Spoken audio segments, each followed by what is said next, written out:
Makikita nyo guys ay medyo traffic na ngayon dahil yun nga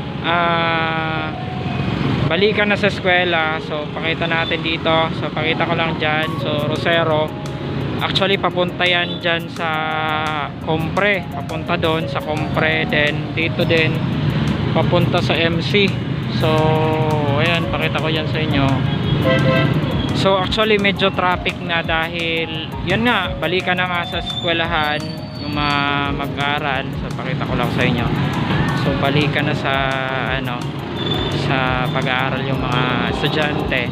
And then dito din, so sa part na dito is tingnan natin guys kung gaano ba ka-traffic ang Masbate kapag pasukan. Pakita ko lang sa inyo, doon ay papunta sa Compre, and then papunta doon is sa Rosero, or Rosero na to.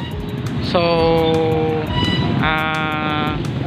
Masbate Colleges papunta doon, and then dito. So ganyan ka-traffic dito sa Masbate kapag yun nga, balikan na ng eskwela.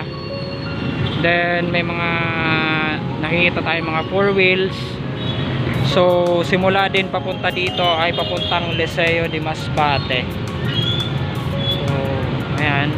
So actually traffic pa hanggang doon, no? Traffic pa hanggang doon, and then dito. So